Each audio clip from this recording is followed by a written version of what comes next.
मेरे प्रिय बच्चे, वो लोग जो बात बात पर तुम्हारा उपहास उड़ाया करते हैं, तुम्हारे पीठ पीछे तुम पर हंसा करते हैं, तुम्हें नीचे गिराने का प्रयत्न करते हैं, वो लोग जिन्होंने अपने चेहरे पर दिखावे का एक मुखौटा पहना हुआ है, जो केवल अपने कार्य की सिद्धि के लिए तुमसे रिश्ता बनाए रखे हैं, ऐसे लोगों पर प्रिय बच्चे, तुम्हें अपनी बहुमूल्य भावनाएं व्यर्थ करने की आवश्यकता नहीं है। तुम्हारे निर्मल निश्चल आंसू बहुमूल्य हैं और इन आंसुओं को तुम्हें ऐसे लोगों पर व्यर्थ बर्बाद नहीं करना चाहिए।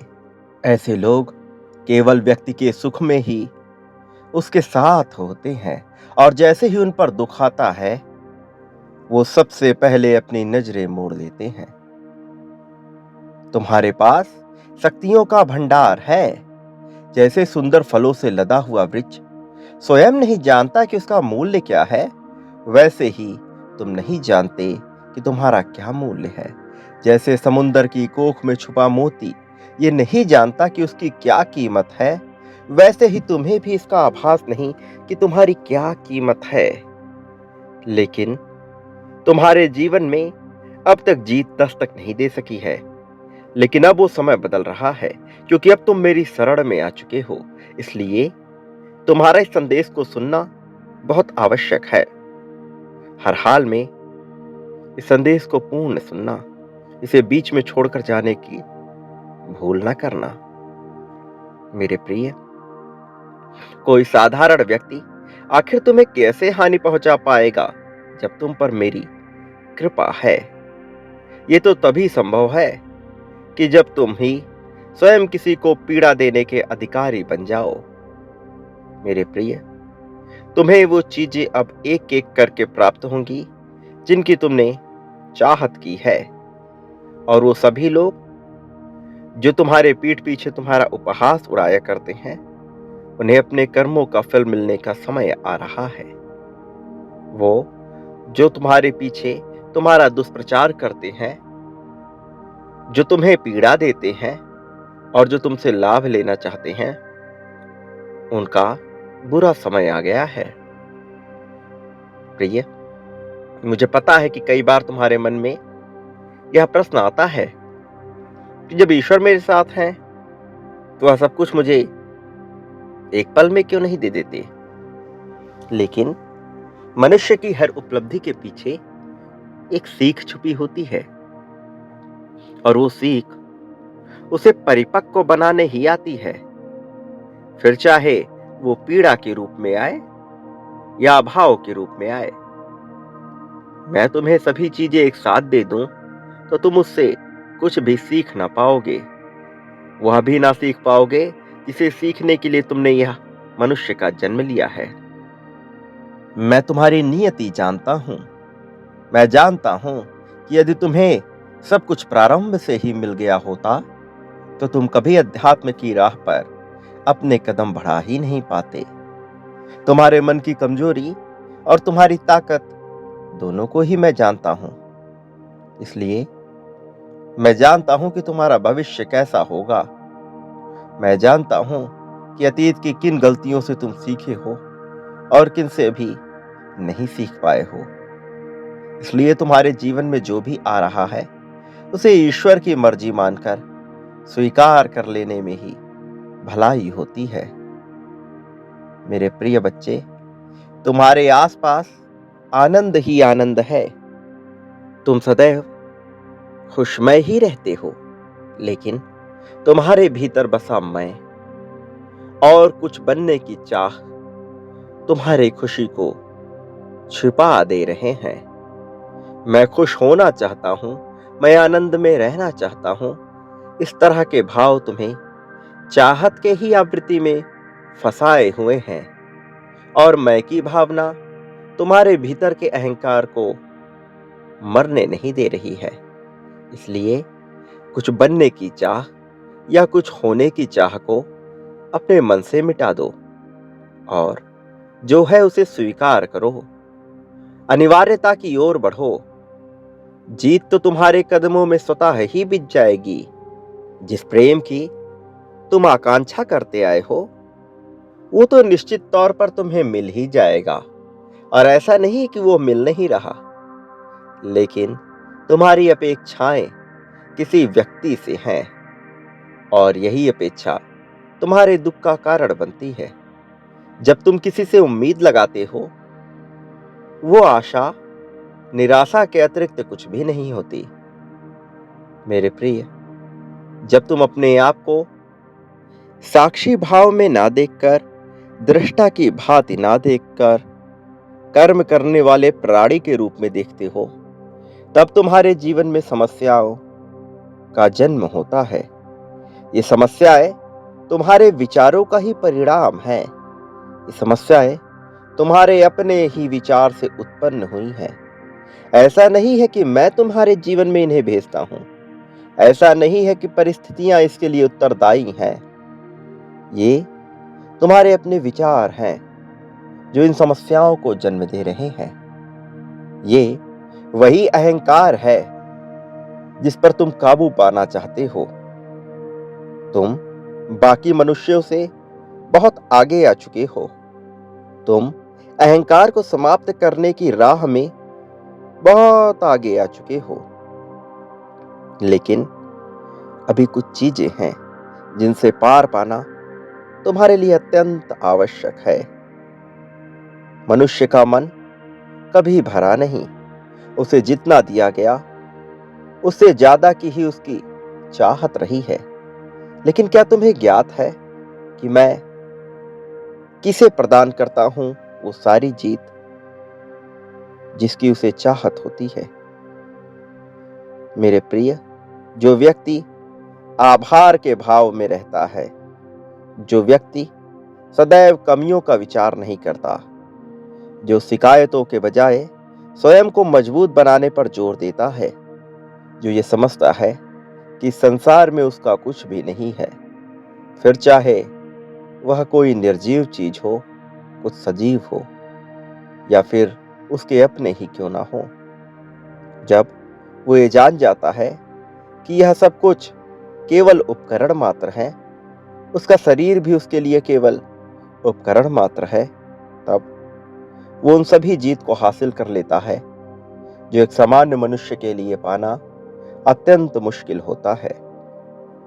तुम उस राह में आगे बढ़ रहे हो, तुम जीत की राह में आगे बढ़ रहे हो, लेकिन विचार करो कि तुम्हारे जीवन में ऐसी कौन सी बाधाएं आ रही हैं जिसकी वजह से तुम जीत को अपने पूरे मनोभाव से स्वीकार नहीं कर पा रहे हो। प्रिय बच्चे, ये समय हो चला है तुम्हें जीत प्राप्त करने का। बहुत लंबे अरसे से तुमने प्रतीक्षा की है। बहुत लंबे समय काल से तुम इसी समय के इंतजार में रहे हो।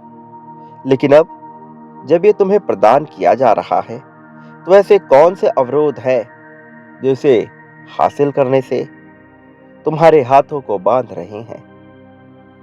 मेरे प्रिय बच्चे, तुम अपने साथी से जिस प्रकार के प्रेम की आशा रखते हो, वो आशा ही गलत है। वो आशा निराशा का ही दूसरा पहलू मात्र है। वो निराशा से बढ़कर कुछ भी नहीं है। तुम जिस प्रकार के बंधनों में बंधे हुए हो, उसका विचार करो कि वो कौन सी जंजीरें हैं, वो अदृश्य जंजीरें जिनसे तुम बंध चले हो। मेरे प्रिय बच्चे, इसका विचार करो। ये विचार जो तुम्हारे मन में पनप रहा है, वो नकारात्मक है, और तुम्हें इसे सकारात्मक विचारों से बदलना होगा। तुम्हें अपने विचारों पर नियंत्रण लाना होगा। तुम्हारे विचार जो किसी भी दिशा में भटक रहे हैं, क्योंकि तुम ध्यान के मार्ग में नहीं आ पा रहे हो। वास्तव में वास्तविक धन ध्यान ही है। जिस मनुष्य का ध्यान क्षण भर के लिए भी लग जाता है, वो इस संसार में विजय को प्राप्त कर लेता है। जब मैं तुमसे ध्यान की बात कर रहा हूं, तो मेरा ये अर्थ नहीं है कि तुम किसी एकांत कमरे में बैठकर बंद आंखों से कुछ विचार करो। मैं ध्यान हर चीज में करने को कह रहा हूं। मैं बात कर रहा हूं होश पूर्वक जीवन जीने की। मैं बात कर रहा हूं ऐसा कार्य करने की जो तुम्हारी स्वेच्छा से हुआ हो, जो तुम्हारी चाहत से हुआ हो। इस संसार में तुम बहुत से कार्य केवल अवचेतन मन के कारण करते हो। तुम बैठे रहते हो, तुम्हारे पैर हिलने लगते हैं, तुम्हें इसका आभास भी नहीं होता कि ऐसा क्यों हो रहा है।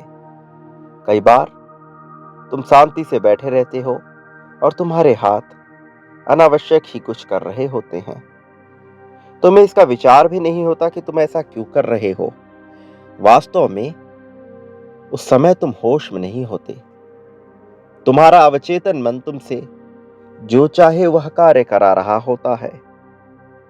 जब तुम होश पूर्वक जीवन जीते हो, तो तुम हर कार्य को दृष्टा की भांति देख रहे होते हो। तब तुम ये समझ जाते हो कि यह शरीर एक उपकरण मात्र है और ईश्वर मेरे शरीर के द्वारा विभिन्न कार्य संपन्न करवा रहे हैं। और तब वो कार्य महत्व के कार्य होते हैं, क्योंकि तब तुम्हें इसका आभास होता है कि तुम जो कर रहे हो वो निरर्थक नहीं है, वो अनावश्यक नहीं है। तुम्हारे आसपास चीजों का जो ढेर लगा है, उसमें बहुत सी अनावश्यक चीजें मौजूद है जिनकी तुम्हें कोई आवश्यकता नहीं है, किंतु तुमने प्रकृति से इतनी ज्यादा चीजें इकट्ठा कर ली हैं जिसका तुम्हारे लिए कोई महत्व नहीं है। और जब तुम प्रकृति से चीजें इस प्रकार से लेने लगते हो जैसे वह तुम्हारे अलमारी में पड़ी हुई कोई वस्तु हो, तो तुम्हें प्रकृति में उससे भी ज्यादा चीजें लौटानी पड़ती हैं और तब दुखों का जन्म होता है। तुम्हारे जीवन में बहुत से दुख केवल इस कारण से है क्योंकि तुमने प्रकृति से जरूरत से ज्यादा चीजें इकट्ठा कर ली हैं। बहुत सी अनावश्यक चीजें जिनका तुम्हारे जीवन में कोई महत्व नहीं है, तुमने उसे अपने पास रख रखा है। बहुत सारी चीजें जो तुम्हारे महत्व की हैं, वो तुमसे छूटती जा रही हैं और अनावश्यक चीजें और विचारों को तुम अपने मन में पाल रहे हो। तुम्हें उन विचारों से छुटकारा चाहिए, केवल इसलिए कि तुमसे किसी ने कह दिया कि ऐसा होता है। उसे मान लेना बिल्कुल भी समझदारी भरा कार्य नहीं है। जांचो, परखो, केवल विश्वास के दम पर चीजों को मान मत लो। मानने से पहले जानना सीखो। स्वीकारने से पहले ये समझना सीखो कि तुम उसे क्यों स्वीकार रहे हो। ईश्वर के नाम पर भी बहुत सी भ्रांतियां फैलाई गई हैं। तुम्हें सब कुछ नहीं स्वीकार कर लेना है। तुम्हें समझना है अपने जीवन के अनुभवों से और तुम्हारे जीवन में क्या लाभप्रद है। इन बातों से तुम जीवन में प्रगति को प्राप्त करने वाले हो। और जब मनुष्य के जीवन में प्रगति आती है तो उस पर बहुत बड़ी जिम्मेदारियां भी होती हैं, क्योंकि यदि किसी के जीवन में राजयोग फैला दिया जाए और वो राज्य करने के योग्य ही ना हो, तो बहुत दुर्दशा होती है। मैं नहीं चाहता कि तुम्हारे जीवन में किसी प्रकार की दुर्दशा हो। मैं नहीं चाहता कि तुम्हारे जीवन में किसी प्रकार की विपत्ति आए। इसलिए तुम्हें गूढ़ता से, गहनता से अपने जीवन को समझना होगा।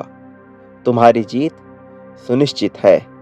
इस बात को स्वीकार कर अपने जीवन को बेहतर दिशा में ले जाने का प्रयत्न करो।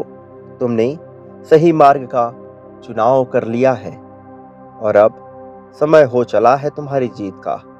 इसलिए स्वयं पर नियंत्रण लाओ। होश पूर्वक जीवन जियो। किसी के कुछ कह देने मात्र से जीवन बिल्कुल भी नहीं जीना। पहले जांचना, परखना, जानना, उसके बाद ही किसी बात को मानना। मेरे प्रिय बच्चे, अब जब तुम्हारी जीत का समय आ गया है, तो तुम्हें अपनी जिम्मेदारी उठानी होगी। अपने जीवन को वास्तविक अनुशासन की ओर ले जाना होगा। वास्तविक अनुशासन से मेरा तात्पर्य है कि अनिवार्य चीजों को प्राथमिकता देना। वो जो करना तुम्हारे लिए बेहद जरूरी है, वो तुम्हारे लिए अनिवार्य है, और अनिवार्य चीजों को तुम्हें हर हाल में संपन्न करना है, फिर चाहे तुम्हारी इच्छा हो या तुम्हारी इच्छा ना हो, फिर चाहे तुम्हारा मन लगे या तुम्हारा मन ना लगे। बहते जल की भांति तुम्हें उस राह पे बढ़ चलना है जिस ओर जीवन की नदी तुम्हें लेकर जाए। और जब जीवन की नदी की धारा में तुम बहते जल की भांति सहज रूप में बहने लगते हो, उसी प्रकार से कार्य करने लगते हो, तो एक दिन परमात्मा रूपी समुद्र में तुम्हारा मिलन हो ही जाता है। इस मिलन को कोई टाल नहीं सकता। वास्तव में यही वास्तविक मिलन होता है। जीवन मरण के चक्र से ऊपर जीवन का वास्तविक मिलन, ऐसा मिलन जहां के बाद केवल परम आनंद प्राप्त होता है, जहां के बाद दुख मनुष्य को कभी छू भी नहीं सकता। तुमने जिस दिन से अध्यात्म के पथ पर अपना कदम बढ़ाया है, तुम उस दिशा की ओर बहने लगे हो। तुम परम चित्त आनंद में समाहित होने लगे हो। और अब जबकि तुम इस राह में आगे बढ़ चले हो, तो तुम्हें भयभीत नहीं होना है। तुम्हें राह में आ रही चुनौतियों से घबराना नहीं है, बल्कि स्वीकार करना है। अपनी आदतों को तुम्हें ठुकराना नहीं है, बल्कि स्वीकार करना है। क्योंकि जब तुम चीजों को स्वीकार कर लेते हो, तब तुम जान जाते हो कि उसका महत्व कुछ भी नहीं है। तब तुम जान जाते हो कि तुम जिस चीज के लिए परेशान थे, वो तो तुम्हें सहज रूप में स्वतः ही मिल जाता। जिसके लिए तुम इतने विलाप कर रहे थे, उसका वास्तविक महत्व क्या है, तुम ये समझ जाते हो। और तब तुम्हारे भीतर का सारा भय निकल जाता है, और उस परम चित्त आनंद में तुम समाहित हो जाते हो। तुम मेरे अंश हो, परमात्मा के अंश हो। मेरे प्रिय बच्चे, अब मैं तुम्हारी जीत सुनिश्चित कर रहा हूं। भय निकाल फेंको, और एक बात सदैव याद रखना, मेरा आशीर्वाद हर हाल में तुम्हारे साथ है। सदा सुखी रहो। तुम्हारा उत्थान होगा।